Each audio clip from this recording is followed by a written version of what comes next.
Okay, everybody. Hey, how are you guys? I am live tonight with, my dear friend Jake Urban, who has had quite a week.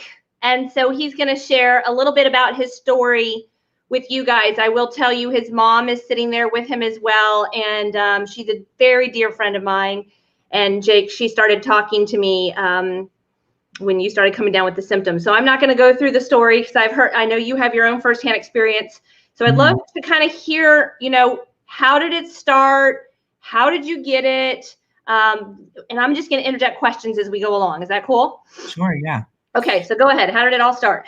So, hi guys, my name is Jake. I live in New Jersey, but I go to college in Boston. And they sent us all home from school because of this coronavirus COVID-19 outbreak. And nobody really knew how bad it actually was at the time. So I came home right before my spring break, and I was home for about a week before having any sort of symptoms. I did have, a little bit of fatigue and some aches and pains, which I blamed on, the house being cold. Didn't really think anything of it. And then about Sunday night, about dinner time, the 22nd, I believe, I, started complaining about, some more symptoms. I ended up having a fever, started with the fever, and then had a very restless night's sleep. Woke up starting having a lot more intense aches and pains. The fatigue was bad. I was starting to have some throat. It wasn't a cough. I never actually developed a whooping cough or anything like that, but definitely was having tightness in the chest. Actually tried to work out one day, which was not really a good idea. It just was not normal. So we were, supplementing with all of the pure products because that's what we knew. I've been on them for 6 years, the same with my mom.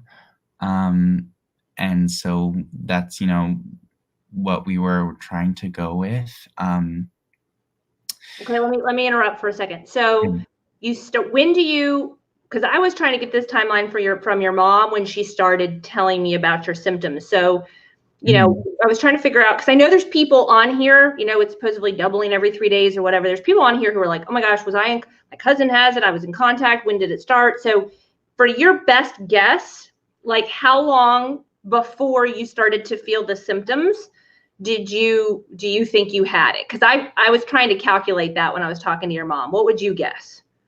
I probably say I got it sometime the weekend before, like probably a full week before I started actually having symptoms. Around the time that I moved out. Yeah, I Like mean, a full 7 days. because there were kids at my school and even teachers who were exposed to it, that I was around, but I was home basically quarantined already for a full 7 days before any serious symptoms started even showing up. Okay, and so for those that are just jumping on, it started with, I feel like your mom said you started having stomach issues to start. Was that one of the first symptoms for you? No, the first thing was definitely the fever. I didn't honestly even personally feel like I had a fever, but my mom definitely wanted to check. And so we took out the little thermometer Every 4 hours. and yeah, basically every 4 hours it felt like that we checked my temperature, and lo and behold, it was, a low grade fever in the low hundreds. And what was the highest that it went? Yeah, just about 103. Yeah. And it was pretty constant, right? For about 5 days from the day it started to the next 5 days, it was pretty constant. Yeah, it was pretty constant. I took a little bit of Tylenol just to keep the fever at bay, through the process, especially to help me sleep as well. I mean, with the calcium at night and everything else that we took.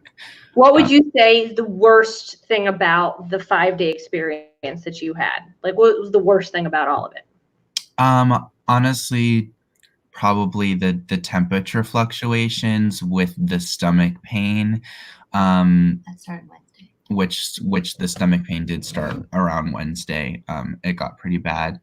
I mean, yeah, just figuring out the like how to deal with the fever, because I would go from having, slight chills to then, burning up. It never got like out of control but it was definitely like something that I could not continue my normal daily activities. What about like sore throat, runny nose? Did you have all that stuff going on? Never had a runny nose, never was congested. The only reason I ever would have any like upper stuff was if I got a little lightheaded, if I wasn't, flooding myself with fluids, and it was kind of hard to eat sometimes, but we had, whatever I could get inside me was good. So a chicken nugget here, or a waffle, or a bagel. Fruit was a big lifesaver, because raspberries and blueberries and stuff like that were quick and I could pop in. They were tasty. Do you have a headache? Never had a headache. No. So for those of you just joining, there's a lot of people watching. For those of you just joining, there was a little tightness in your chest. Not lots of coughing, you wouldn't say? No. The only really thing that I did was clear my throat. I only really had soreness in my throats one of the nights, a lot later on in the whole process, but that didn't really even continue at all. I'd like to think the silver helped a lot with the throat, because my mom was pretty religious about it, with having me do it morning, afternoon, and night after I'd brushed my teeth, so that it could help, as I'm sleeping as well. So we're going to go kind of through what Jake and his mom did while let's talk about you getting tested and how long that took for you to get the diagnosis, and why we thought you had it, because we know there were people that were close to you that were diagnosed with it. So let's go through that a little bit. You started with the fever, and then how long after that till you guys went in and tried to get tested? I feel like you went in more than once. Yeah. So it started Sunday night, and we decided to go into the doctor on Tuesday. I went into the doctor. They evaluated me. They said, because the biggest thing is that I wasn't coughing, and because I was low risk technically, that they didn't feel the need to test me. But because I was in Boston, and because I was around all these people who were presumptive positive, they said they would test me if I wanted to, and if my symptoms got any worse. So the next day, on Wednesday, we actually went back and got tested. So we tested Wednesday, and then you found out this morning, right? Yeah, this morning I got a call from the doctor. 5 days later. And then when did your fever? So your fever started Saturday night. When did your fever break? Sunday night. Sunday night. Friday night. Okay, so 5 days. I remember, so for those of you watching that don't know, I'm a physician assistant, and I'm no longer practicing medicine. I let my license go earlier this year, but I practiced for 20 years, and I was doing an extensive amount of research on this. So of course, Jake's mom was calling me through this whole process and concerned about what to do. And so I remember texting his mom at one point and saying, worst case scenario, this will go on until April 9th. Because I was reading that people 23 to 25 days after they get in contact with the virus is when it's finally out of their system. Then lo and behold, like yours breaks after 5 days. And to me, that was crazy. So, kind of we were thinking, well, then maybe he didn't have it, because everybody else seems to have it a really long time. And then your results came in positive this morning. And so let's talk a little bit about what you guys did during this period of time, because I know the whole purpose of me doing this tonight, Jake, thank you for being willing to share your story, is I talked to your mom while this was going on, and she was very scared at times. She probably didn't tell you, but she was scared. Now, if this had happened any other time without some virus going on that shuts down the whole world, we would probably been like, he's fine. We would just move through. But because of what we knew what was going on, and we're hearing these horror stories, she was scared. And so a big part of why we're doing this is to get the word out that there doesn't need to be fear, and that what this looked like for you. And so Jake is a college student. He has been pouring nutritional supplements into his body for the last 6 years. He is an athlete by all counts. He is an avid dancer, an absolute amazing professional dancer. You'll be blown away if you can see what he does. And these kids work, I would say, 6 to 8 hours a day dancing. And so he is healthy. But on top of that, we've heard stories of really healthy people having serious issues. And so he's been pouring some nutritional supplementation into his body. And when I say I walked away from practicing medicine, it's because I'm a bigger believer in putting the right things into your body. So Jake, I would love for you to share a little bit about, while you're at your crazy college world, right? What is it that you're typically consuming? And then what have you been doing over the last 5 days? Mm-hmm. So that people will understand kind of what your mom has been giving you. Mm-hmm. I'm glad that I did have these products at school. I mean, especially like the sports line and everything. It's been wonderful. But I had 2 superfruits at school. I had goyan and mangosteen, which was something that I even took every single day at home here too. Those were, my rocks. I did immune and the immune 6 and the probiotic every single day in the morning with my energy and sulfur in my little shaker bottle. I would do those like strictly right in the morning as soon as I woke up. So I didn't forget them before I went through my day. I always did daily build, or I tried to as best as I could around lunchtime after I had some food in my stomach. You made meal matches. Yes. Whenever I would go to the gym in the mornings, I would always make my Mila matcha smoothie the night before in my little blender that my mom got me. And I would stick them in the fridge. And then after I came back from the gym, I would drink that. Yeah. And then I also had hydrate sticks as well for. And then what did anything change up once you got home and we started kind of getting these symptoms going on? Was there anything that changed?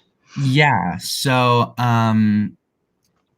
the biggest thing I think for me is that I started, well, obviously we doubled up on most of the things that I was already taking, including the mangosteen, goyan, immune 6, and the silver we started to take morning, afternoon, and night.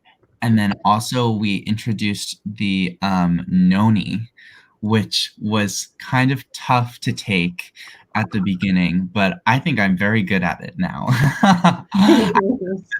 You take you feel like the noni did it? I mean, I heard your mom raving about the noni and how she thought it had an impact. Do you think, I mean, it's our worst tasting product. Do you think I definitely think it's a lifesaver. Especially if I had any stomach or nausea issues, that was the first thing I would reach towards. It is extremely anti-inflammatory, and I think just is one of the reasons why I think I recovered as quickly as I did. So I took about 2 to 3 ounces of that every single day, which is something that I wasn't doing before. And I mean, I always knew, my mom said, like, you should try and take noni, when you're here at home, blah, blah, blah. No one's immune to this. Is it scary? Yes. I just know the body's very powerful, and the body has the ability to heal itself if you give it what it needs. And this is just the true testament of, flooding it with plant-based nutrition to, cleanse, balance, and build the body. And was I scared? Yeah, I was definitely scared. And sometimes you watch the news and it freaks you out, and you see what's happening. And I think people don't realize, you only have one of these, right? And you have to pay attention to what you put in and what you eliminate out. And nobody's perfect. We certainly don't live in a bubble. But, thankful for Goyen, for my mindset of my sanity. If I did feel stressed or nervous, I mean, people, I'm sure I've been exposed, right? And we're quarantined here in the house. And will I get symptoms? I don't know. I mean,